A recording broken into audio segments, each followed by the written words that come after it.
नमस्कार मित्रो. राजकारण हा गुंडांचा अड्डा आहे असं म्हटलंय. खरं तर तो काही साधू संतांचा मेळावा नाही किंवा भजन कीर्तन नाही किंवा धर्म प्रवचन नाही. मुळात राजकारण हे बरंचसं असंच असतं.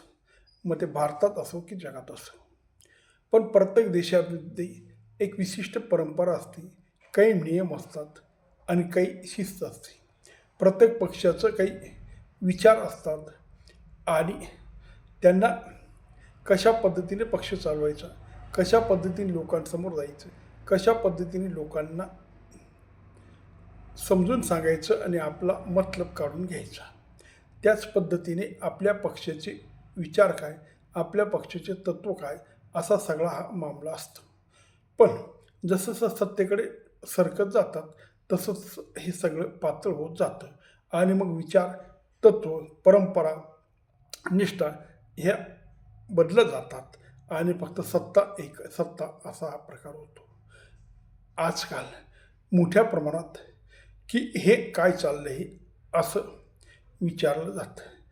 खरं तर स्थानिक स्वराज्य संस्थाच्या निवडणुकीत जे ताळतंत्र सोडलं गेलं, ज्या पद्धतीने सगळे पक्ष एकमेकाला जाऊन मिळाले, एकमेकाच्या विरोधात उभे राहिले, ते बघून कुणालाही सहृदयी जो लोकशाहीला मानणारा आहे, ज्याला पक्षाची काही निष्ठा किंवा पक्षाचं काही तत्त्वज्ञान मान्य जो व्यक्ती करतो आणि त्या पक्षामध्ये खंबीरपणे उभा राहतो, त्याच्या जेव्हा लक्षात येतं आपण किती पक्षनिष्ठा जवळ बाळगली, पक्षासाठी किती चांगलं काम केलं, पक्षासाठी कितीही खस्त्या खाल्ल्या, तर ज्या पक्षाचे नेते आहेत ते मात्र समोरच्या विरोधी पक्षाच्या गळ्यात गळे घालून एकत्र येतात आणि त्यांचा मतलब साधत असतात.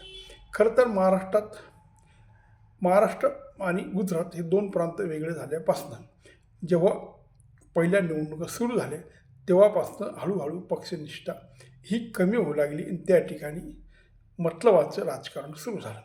सुरुवातीच्या स्वातंत्र्य चळवळीमध्ये ज्या काही लोकांनी प्रत्यक्ष भाग घेतला होता, ज्यांच्याकडे मोठमोठ्या व्यक्तींचे विचार होते आणि तेही स्वतः बऱ्यापैकी या सगळ्या गोष्टी मानत होते. समाजसेवा म्हणा, सामाजिक काम म्हणा, लोकशाही, देशाचं भलं व्हावं किंवा देशाचं नाव रोशन व्हावं, त्याचबरोबर आपल्यावर कुठलाही कलंक येऊ नये, समाजामध्ये आपण ताट मानेने जावं, लोकांनी आपल्याकडे त्याच पद्धतीने बघावं, ही जी भूमिका होती ती हळूहळू कमी झाली. ते नेतेही कमी झाले आणि जे त्यांचे मुलं, त्यांचे नातेवाईक किंवा बाकीच्या समाजातून जे नेते उभे राहिले ते व्यवहारी निघाले. व्यवहार म्हणजे स्वतःचा मतलब, त्याचा सरळ सरळ अर्थ.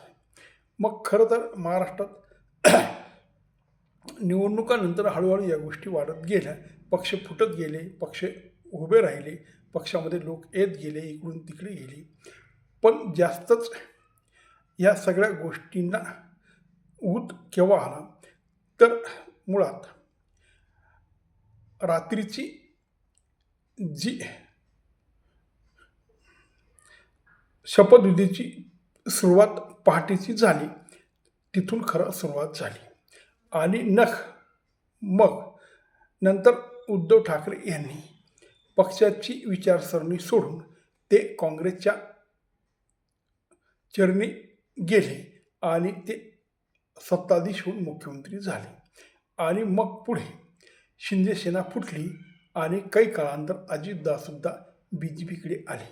या एकामागून एक घटना 1-2 वर्षाच्या काळात झाल्या आणि मग जे एकमेकाला शिव्याशाप देत होते, जे एकमेकाच्या विरोधात शड्डू ठोकून उभे होते, ते एकमेकाला गळे घालायला लागले.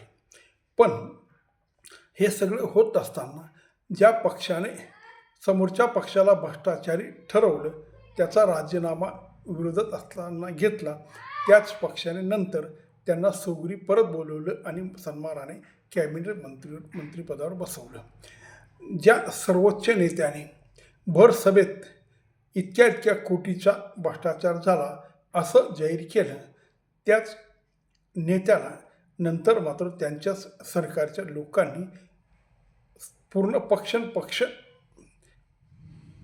विलीन करून घेतला आणि एक प्रकारे त्याला परत या भ्रष्टाचाराचं एक प्रमाणपत्र असं दिलं की ह्या व्यक्तीने भ्रष्टाचार केला नाही आणि त्यांना त्या भ्रष्टाचारामधून दूरी केलं आणि त्यांना सन्मानाने कॅबिनेट मंत्रिपद दिलं. हे एकट्या BJPच्या राज्यात झालं किंवा सरकारमध्ये झालं किंवा पक्षात झालं असं नाही, तर काँग्रेसच्या काळातसुद्धा ह्या बऱ्याचशा गोष्टी होत्या. पण तेव्हा प्रसारमाध्यमं नव्हती म्हणा किंवा तेव्हा तेवढी तीव्रता नव्हती. थोडंफार काहीतरी त्यांनी गुंडाळून ठेवलेलं होतं.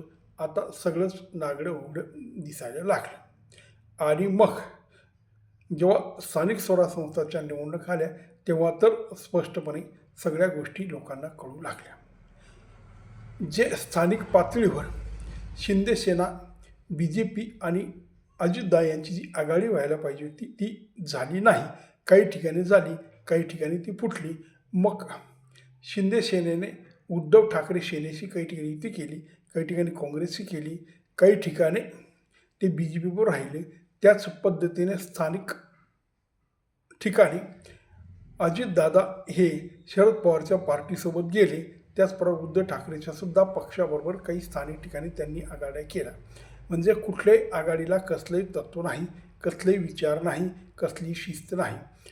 ज्याला मनात आलं त्याने स्थानिक पातळीवर त्या आघाड्या करून ते मोकळे झाले. जिथं जिंकायची शक्यता आहे आणि समोरचा पक्ष जिथं खूप प्रबळ आहे मग दुसऱ्या पक्षाला सोबत घ्यायला कोणीही मागे पुढे पाहिलं नाही. तेव्हा मित्रांनो, आज जेव्हा आपण हे सगळं बघतो तेव्हा हे जे नेते मोठमोठ्या वल्गना करतात की आमच्या पक्षामध्ये हे नाही, आमच्या पक्षामध्ये विचार स्वातंत्र्य आहे, आमच्या पक्षामध्ये निष्ठा आहे, आमच्या पक्षामध्ये एक विचार प्रणाली आहे आणि आमचा पक्ष हा कसा निष्ठावान लोकांचा पक्ष आहे, याला काही अर्थ नाही. ही बोलाचीच कडी आणि बोलाचीच भात असा हा प्रकार आहे.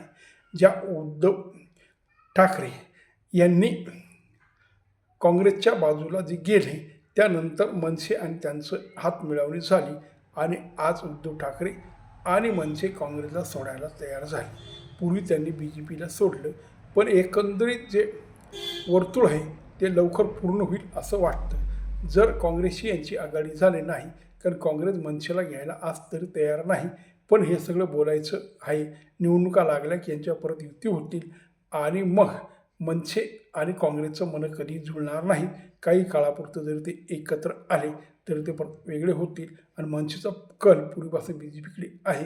म्हणजे एक दिवस उद्धव ठाकरेला मनसे BJPकडे आणतील म्हणजे एक वर्तुळ पूर्ण होईल असं हे सगळा प्रकार आहे. तोच प्रकार शरद पवार आणि उद्धव ठाकरेंचा आहे. शरद पवारांचाही पक्ष लवकरच शरद पवारांचा पक्ष लवकरच अजितदादाकडे येईल आणि तेही परत BJPला जवळ येतील. म्हणजे असा हा सगळा मामला आहे. आता बघा, तुम्हाला राजकारण हे अशा पद्धतीचं आहे, तेव्हा कुठल्या पक्षावर निष्ठा ठेवायची हे ज्याने त्याने ठरवायचं. नमस्कार.